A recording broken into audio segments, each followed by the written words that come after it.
दोस्तों, तिब्बत की जिस 14,000 फीट की ऊंचाई को चाइना अपनी सबसे बड़ी रणनीतिक ताकत समझ रहा था, आखिर कैसे वही भयंकर ऊंचाई चाइना के फिफ्थ जनरेशन के J-20 के लिए एक खतरनाक मौत का कुआं बन चुकी है। क्या ड्रैगन ने अनजाने के अंदर ही खुद की अपनी कब्र खोद ली है? आखिर भारतीय वायुसेना के पास में वो कौन सी अदृश्य आंख है जिसे हम IRST कहते हैं, जो बिना अपना रडार ऑन किए बिल्कुल खामोशी से 100 किलोमीटर दूर से ही चाइना के इस so cold stealth fighter jet की सांसें हवा में ही रोक सकती है?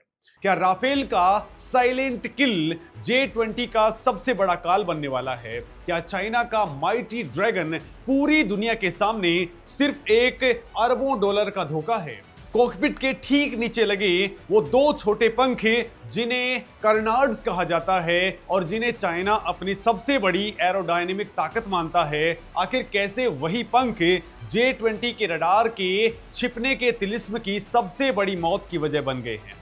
दोस्तों, 400 किलोमीटर दूर आसमान में घात लगाए बैठे S-400 सुदर्शन चक्र ने आखिर पर्दे के पीछे ऐसा कौन सा लो फ्रिक्वेंसी रडार ट्रैप बिछा दिया है जिसके अंदर घुसते ही J-20 का स्टेल्थ चकनाचूर हो जाएगा और उसके चाइनीज पायलट को इजेक्ट करने तक का एक सेकंड भी नहीं मिलेगा?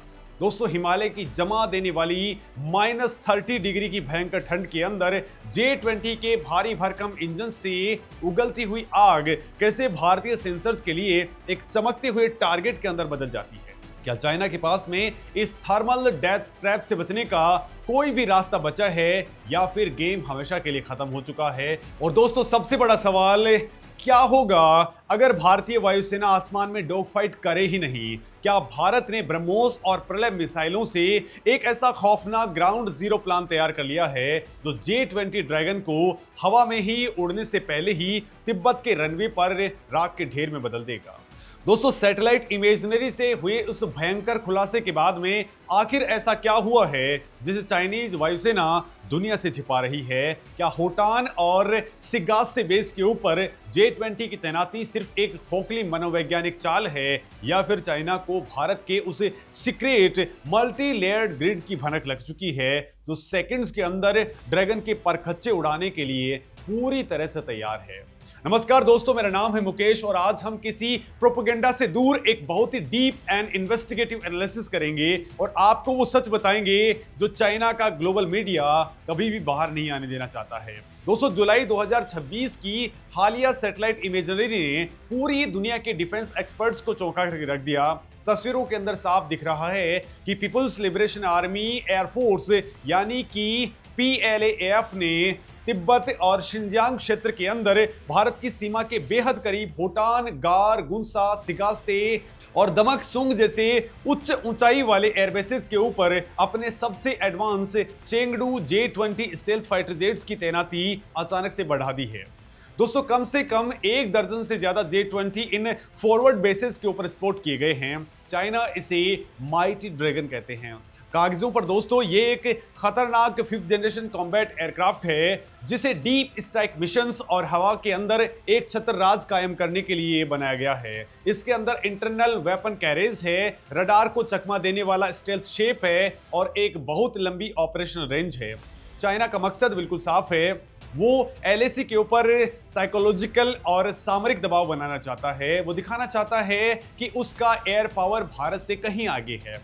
लेकिन दोस्तों, असली कहानी सैटेलाइट इमेजेस में नहीं बल्कि उन इमेजेस के पीछे छिपी फिजिक्स, जियोग्राफी और मिलिट्री साइंस के अंदर है। दोस्तों, युद्ध कभी भी कागजी आंकड़ों या फिर किसी एक वंडर जेट से नहीं जीते जाते हैं। जब हम एक हाई लेवल स्ट्रेटेजिक और मिलिट्री रिसर्च के नजरिए से J-20 को तिब्बत के माहौल के अंदर टेस्ट करते हैं तो जो नतीजे सामने आते हैं वो चाइना के लिए किसी बुरे सपने से कम नहीं है। दोस्तों, भारत के पास में भौगोलिक, तकनीकी और रणनीतिक ऐसी भयंकर एडवांटेज मौजूद हैं जो न केवल J-20 के स्टेल्थ के गुरूर को तोड़ती हैं बल्कि युद्ध की स्थिति के अंदर इस जेट को तिब्बत के आसमान में ही खत्म कर सकती है। जी हाँ, बिल्कुल सही सुन रहे हैं आप, इस J-20 को भारत आसमान में ही राख कर सकता है। तो दोस्तों चलिए सबसे पहले उस चीज की हम लोग बात करते हैं जिसे कोई भी देश ना तो खरीद सकता है और ना ही बदल सकता है, और वो है ज्योग्राफी यानी कि भूगोल। दोस्तों हवा में वर्चस्व स्थापित करने के लिए भूगोल सबसे निर्णायक भूमिका निभाता है, और यहीं पर भारत के पास में एक ऐसा प्राकृतिक ब्रह्मास्त्र है जो चाइना के पास में कभी हो ही नहीं सकता है। इसे एविएशन की भाषा के अंदर एल्टीट्यूड पेनाल्टी कहते हैं। दोस्तों तिब्बत का पठार दुनिया की छत कहलाता है। चाइना के प्रमुख एयरबेसेज जैसे सिगास्ते लगभग 12,408 फीट की ऊंचाई पर मौजूद है, होटान 4,600 फीट की हाइट पर है, नगारी गुंसा 14,022 फीट की ऊंचाई पर है, और टिंगरी 14,100 फीट की हाइट पर मौजूद है। अब दोस्तों यहां पर फिजिक्स का एक बहुत ही बेसिक लेकिन खौफनाक नियम लागू हो जाता है। इतनी ऊंचाई के ऊपर हवा का घनत्व यानी कि एयर डेंसिटी समुद्र तल की तुलना में 30% से लेकर के 50% तक कम हो जाती है।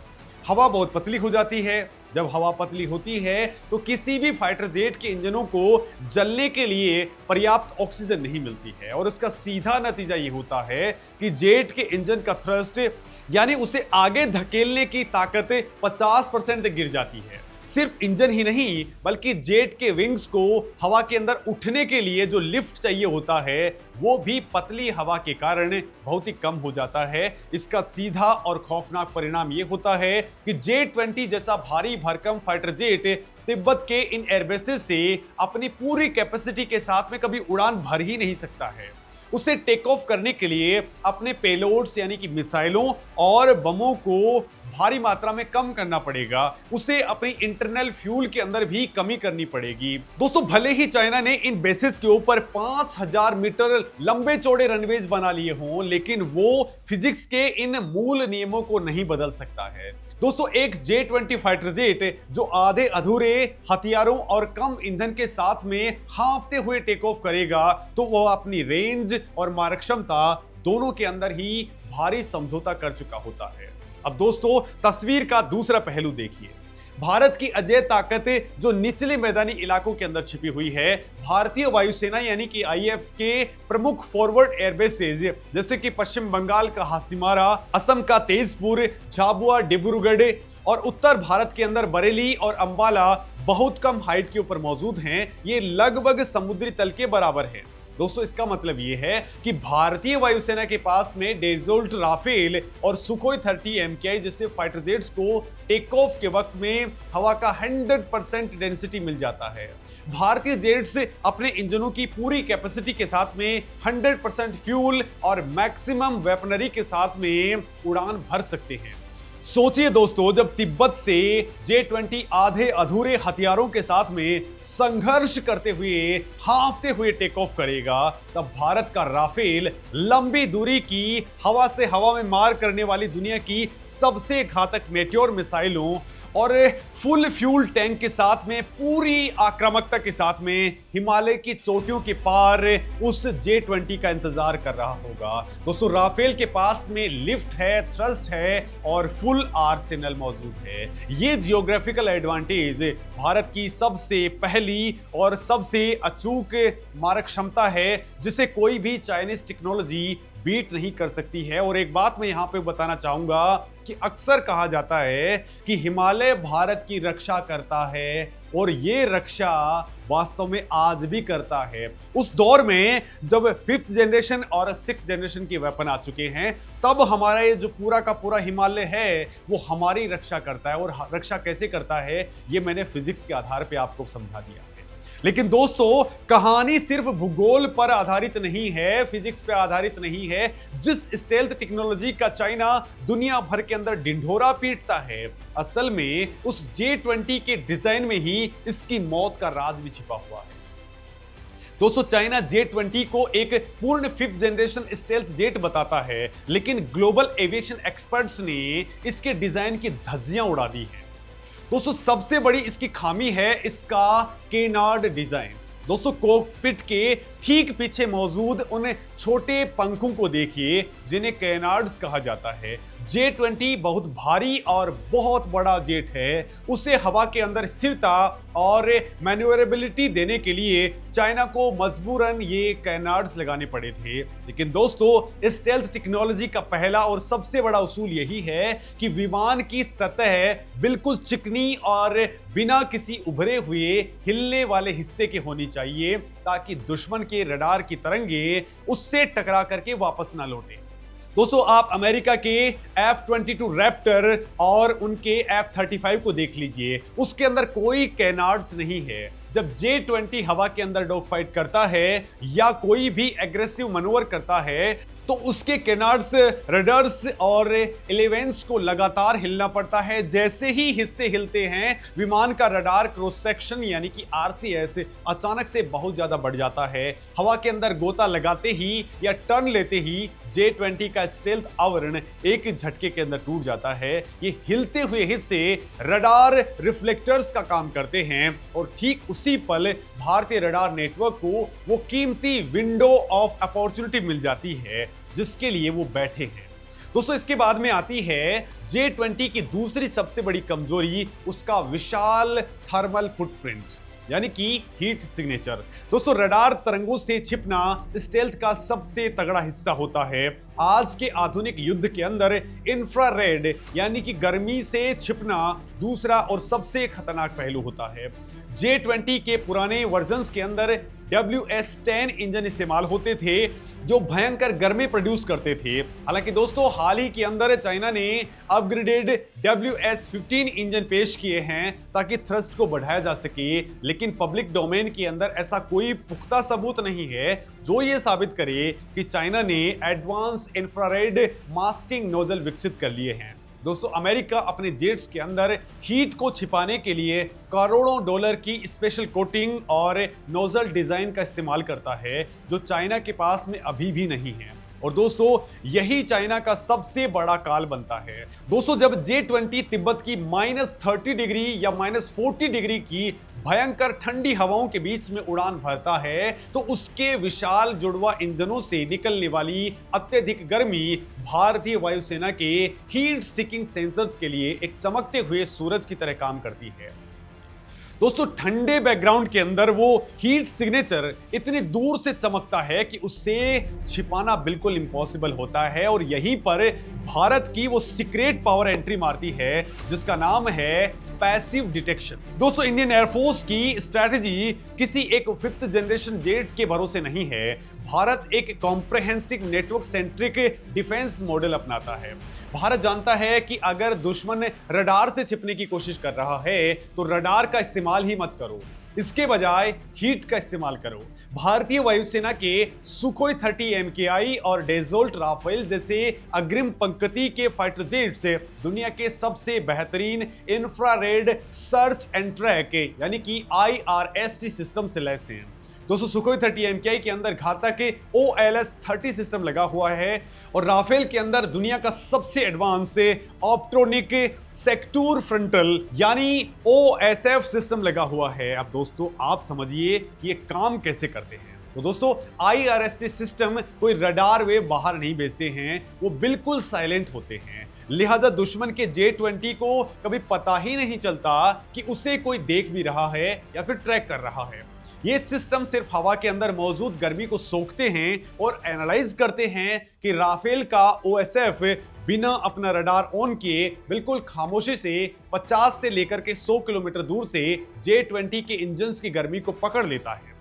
एक बार टारगेट लॉक हो गया तो राफेल का पायलट अपनी माइका IR इंफ्रारेड मिसाइल को उस हीट सोर्स की ओर फायर कर देगा। J-20 के पायलट को अपने रडार वार्निंग रिसीवर यानी कि RWR पर कोई बीप या अलार्म नहीं मिलेगा, क्योंकि कोई रडार इस्तेमाल ही नहीं हुआ है जब तक उसे पता चलेगा कि मिसाइल उसे हवा के अंदर फाड़ चुकी है। और दोस्तों, इसी खौफनाक रणनीति को साइलेंट किल कहा जाता है और यही भारतीय वायुसेना का सबसे बड़ा मास्टर स्ट्रोक है। लेकिन दोस्तों, भारतीय वायुसेना केवल हवा में मौजूद सेंसर्स पर ही डिपेंडेंट नहीं है, बल्कि जमीन पर भारत ने एक ऐसा जाल बिछाया है जिसे बचकर के निकलना J-20 तो क्या, किसी भी स्टेल्थ फाइटर जेट के लिए इम्पॉसिबल है। दोस्तों हम बात कर रहे हैं S-400 Triumph air defence system की, जिसे भारत ने सुदर्शन चक्र का नाम दिया है। दोस्तों भारत ने इसे विशेष रूप से अपनी पश्चिमी और पूर्वी सीमाओं के ऊपर तैनात किया है। ये कोई साधारण मिसाइल बैटरी नहीं है, ये एक पूरा का पूरा रक्षा पारिस्थितिकी तंत्र है। दोस्तों पूरी दुनिया जानती है कि स्टेल्थ फाइटर जेट्स मुख्य रूप से हाई फ्रीक्वेंसी वाले एक्स बैंड और C band fire control radars को चकमा देने के लिए डिजाइन किए जाते हैं, लेकिन S-400 सुदर्शन चक्र बहुत ही चालाकी से लो फ्रीक्वेंसी रडार्स का इस्तेमाल करता है, जिसके अंदर VHF और UHF बैंड शामिल होते हैं। दोस्तों S-400 के पास में 91NE6E जिसे बिग बर्ड कहा जाता है और 96L6E जिसे चीज बोर्ड कहा जाता है, जैसे विशाल लो फ्रीक्वेंसी रडार्स हैं। दोस्तों फिजिक्स का रूल कहता है कि स्टेल्थ जेट्स हाई फ्रीक्वेंसी को तो रोक सकते हैं, लेकिन लो फ्रीक्वेंसी तरंगों से वो बिल्कुल भी नहीं छिप सकते हैं। S-400 का रडार नेटवर्क 300 से लेकर के 400 किलोमीटर दूर से ही तिब्बत के आसमान के अंदर उड़ रहे J-20 की स्थिति को भांप लेता है। और दोस्तों एक बार जब ये लो फ्रीक्वेंसी रडार J-20 को ट्रैक कर लेते हैं, तो S-400 की 40N6E मिसाइल, जिसकी रेंज 400 किलोमीटर है, या फिर 48N6E3 मिसाइल जिसकी रेंज 250 किलोमीटर है, उसे फायर कर दिया जाएगा। ये मिसाइलें एक्टिव रडार होमिंग से लैस होती हैं और मच 14 यानी कि ध्वनि की गति से 14 गुना ज्यादा तेजी से टारगेट की ओर बढ़ती है। दोस्तों J-20 के पास में इतने भयंकर हाइपरसोनिक हमले से बचने का ना तो समय होता है और ना ही स्पीड होती है। ये कोई आइसोलेटेड सिस्टम नहीं है। भारत ने अपनी पूरी वायु रक्षा को एक अभेद्य धागे के अंदर पिरो दिया है, जिससे integrated air command and control system मतलब कि IACCS कहा जाता है। दोस्तों ये भारत का सीक्रेट मल्टी लेयर्ड सिस्टम है। इसका मतलब ये है कि S-400 केवल अपने रडार पर डिपेंडेंट नहीं है, बल्कि दोस्तों ये आसमान के अंदर उड़ रहे भारत के अवॉक्स जैसे फाल्कन और नेत्रा विमानों, साथ ही ग्राउंड सेंसर्स और सिविलियन रडार से भी रियल टाइम के अंदर डेटा प्राप्त करता है। अगर J-20 किसी भी तरह से ऊंचाई या फिर पहाड़ों की ओट लेकर के टेरेन मास्किंग का फायदा उठाते हुए S-400 की नजर से बच भी जाता है, तो उसे भारत की दूसरी और तीसरी सुरक्षा परतों से गुजरना होता है। दूसरी परत के अंदर भारत और इजराइल के द्वारा मिलकर के बनाई गई MR शेम यानी कि बराक 8 और स्वदेशी आकाश NG डिफेंस सिस्टम्स मौजूद हैं, जो 70 से लेकर के 100 किलोमीटर के दायरे में एक्टिव सीकर मिसाइलों से स्टेल्थ जेट्स को धुआं कर सकती हैं। अब दोस्तों तीसरी परत के अंदर शॉर्ट रेंज के लिए स्पाइडर और स्वदेशी समर एयर डिफेंस सिस्टम मौजूद हैं। ये डिफेंस इन डेप्थ का वो चक्रव्यूह है जिसे भेदने की औकात फिलहाल तो PLA एयरफोर्स के पास में नहीं है। अब दोस्तों बात करते हैं 5th जनरेशन की एक और बड़ी शर्त की, जिसे सेंसर फ्यूजन कहा जाता है। दोस्तों एक सच्चा 5th जनरेशन फाइटर जेट वो होता है जो रडार EW शूट को ऑप्टिकल सेंसर्स के डेटा को एक साथ मिलाकर के पायलट को एक क्लियर बैटलफील्ड पिक्चर दे सके। दोस्तों इस चाइनीज एवियोनिक्स के अंदर सुधार जरूर हुआ है, लेकिन ग्लोबल डिफेंस मॉनिटर्स और एक्सपर्ट्स का मानना है कि इस सॉफ्टवेयर को परफेक्ट बनाने के अंदर सालों की रियल वर्ल्ड टेस्टिंग और युद्ध का अभ्यास लगता है। पश्चिमी देशों और भारत के पास में जो कॉम्बैट एक्सपीरियंस है वो चाइना के पास में नहीं है। दोस्तों PLA एयरफोर्स का सॉफ्टवेयर आर्किटेक्चर अत्यधिक क्लासिफाइड और क्लोज लूप है। इसका मतलब यह है कि J-20 के सेंसर इंटीग्रेशन की असली प्रभावशीलता आज भी पूरी तरह से अनवेरिफाइड है। इसके उलट राफेल के अंदर लगा हुआ स्पेक्ट्रा इलेक्ट्रॉनिक वॉरफेयर सूट आज की तारीख के अंदर दुनिया के सबसे घातक EW सिस्टम्स के अंदर गिना जाता है। दोस्तों स्पेक्ट्रा सिर्फ बचाव नहीं करता है, ये एक भयंकर आक्रामक हथियार है। डॉग फाइट की स्थिति के अंदर स्पेक्ट्रा J-20 के रडार और डेटा लिंक को पूरी तरह से जाम कर सकता है। ये हवा के अंदर नकली रडार सिग्नेचर यानी कि डिकॉइज बनाकर के J-20 के पायलट को पूरी तरह से भ्रमित कर देगा। चाइनीज पायलट अपने स्क्रीन के ऊपर एक साथ 10 राफेल देख करके पैनिक में आ जाएगा और दोस्तों उसी पल असली राफेल अपनी 150 किलोमीटर से ज्यादा रेंज वाली रैमजेट चालित मैट्योर मिसाइल से उस जेट का काम तमाम कर देगा। लेकिन दोस्तों भारत की स्ट्रेटेजिक थिंकिंग का सबसे खतरनाक और आक्रामक पहलू अभी बाकी है। मोदी सरकार और भारतीय सैन्य नेतृत्व का विजन बहुत ही क्लियर है। सबसे बेहतरीन एयर डिफेंस वो नहीं होता है जो आसमान में लड़ा जाए, बल्कि वो है जिसके अंदर दुश्मन को उड़ान भरने का मौका ही नहीं मिले। दोस्तों, भारत की रणनीति केवल हवा में J-20 का इंतजार करने की नहीं है, बल्कि उसके बुनियादी ढांचे को जड़ से उखाड़ फेंकने की है।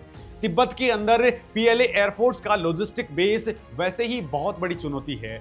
दोस्तों, J-20 जैसे भारी जेट्स को वहां ऑपरेट करने के लिए भारी मात्रा के अंदर एविएशन टरबाइन, फ्यूल मेंटेनेंस और स्पेयर पार्ट्स की जरूरत होती है। दोस्तों, भारत के पास में ब्रह्मोस ए हवा से जमीन पर मार करने वाली सुपरसोनिक मिसाइल है, जिन्हें सुखोई 30 MKI से फायर किया जा सकता है। इसके साथ ही भारत ने प्रलय जैसी घातक और खतरनाक सामरिक बैलिस्टिक मिसाइलें भी तैयार कर ली हैं। युद्ध की स्थिति के अंदर भारतीय वायुसेना आसमान के अंदर डॉग फाइट खेलने के बजाय सीधे सिगास्ते, होटान और गारगुंसा एयरबेसेस के रनवे को, उनके ईंधन डिपोज को और अंडरग्राउंड बंकर्स के ऊपर 400 से 500 किलोमीटर दूर स्टैंड ऑफ रेंज के साथ में एक साथ सैकड़ों मिसाइलें फायर कर देगा।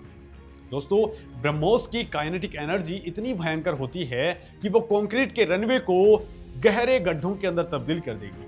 तिब्बत के उन दुर्गम और बर्फीले इलाकों के अंदर रनवे की मरम्मत करना, यानी कि क्रेटर रिपेयर करना इम्पॉसिबल काम है, और वो भी इतने शॉर्ट टाइम के अंदर। दोस्तों, भारत अपने नेत्रावॉक्स और जल्द ही आने वाले हाई ऑल्टीट्यूड शूडो सैटेलाइट्स यानी कि HAPS की मदद से दुश्मन को लगातार सर्विलांस पर रखेगा। भारत J-20 को एंगेज किए बिना उन्हें तिब्बत के विशाल पहाड़ों के ऊपर लगातार उड़ान भरने के लिए मजबूर कर देगा। इससे होगा ये कि J-20 का ईंधन तेजी से जलने लगेगा, उन्हें बार बार एरियल रिफ्यूलिंग के लिए अपने टैंकर्स को वापस बुलाना पड़ेगा, और ये लगातार सर्विलांस चाइनीज वायुसेना के संसाधनों को निचोड़ करके रख देगा और पायलट से लेकर के मशीनों तक के अंदर भयंकर ऑपरेशनल फटीग प्रोड्यूस हो जाएगा। दोस्तों, थका हुआ पायलट और मशीनें कभी भी भारतीय वायुसेना के फुल एनर्जी वाले जेट्स का मुकाबला नहीं कर सकती हैं। दोस्तों, आज के टाइम के अंदर दुनिया बहुत तेजी से बदल रही है। भारत की नेशनल ऑटोनॉमी और डिफेंस स्ट्रेटजी ने पूरी दुनिया को यह साफ संदेश दे दिया है कि भारत अब वो पुराना देश नहीं है जो सिर्फ अपनी सीमाओं के अंदर रह करके ही दुश्मन का इंतजार करेगा। भारत आज ऑफेंसिव डिफेंस की रणनीति पर काम कर रहा है। और दोस्तों, आखिरकार सच्चाई यही है कि केवल एक वंडर जेट के भरोसे आसमान पर राज करने का युग अब हमेशा के लिए खत्म हो चुका है। भविष्य के हवाई युद्ध केवल एक so called stealth fighter jet द्वारा तय नहीं होंगे, बल्कि इस बात से तय होंगे कि कोई देश अपने combat jets, early warning planes, passive sensors, electronic warfare tools और ग्राउंड बेस्ड मिसाइल डिफेंस को कितना बेदाग तरीके से एक साथ यूनिफाइड ऑपरेशनल नेटवर्क के अंदर बुन सकता है। और इस मामले के अंदर भारत ने जो चक्रव्यूह तैयार किया है वो पूरी तरह से अभेद्य है। J-20 चाहे कागजों पर कितना भी खतरनाक क्यों ना दिख रहा हो, लेकिन जब वो हिमालय की ऊंचाई पर राफेल के स्पेक्ट्रा, सुदर्शन चक्र के रडार्स और भारतीय वायुसेना के अदम्य साहस से टकराएगा तो उसका अंजाम सिर्फ और सिर्फ राख का ढेर होगा। दोस्तों, ड्रैगन के स्टेल्थ का भ्रम टूट चुका है और भारत का आत्मविश्वास आज आसमान की उन बुलंदियों के ऊपर है जहां तक पहुंच पाना चाइना के लिए बस की बात नहीं है। अब दोस्तों, आपका इस मामले में क्या कुछ सोचना है, क्योंकि बहुत सारे लोग इस चीज को सोचते हैं कि J-20 लेकर के चाइना हमारे बॉर्डर्स के पास पहुंच चुका है, वो एडवांटेज में है, लेकिन उसके एडवांटेज की हवा इस तरीके से निकल रही है। और यही वजह है कि आज हमारी एयरफोर्स चाइना के मुकाबले एक कदम आगे है। यानी रैंकिंग के लिहाज से अगर हम बात करते हैं तो अमेरिका और रसिया के बाद में तीसरे नंबर पर भारत की एयरफोर्स है। आज की डेट में चाइना की एयरफोर्स हमसे पीछे चली गई है, यानी 4th पोजीशन पे चली गई। दोस्तों, इस पे आपका क्या कुछ कहना है, कमेंट में अपनी बात जरूर लिखें। नमस्कार।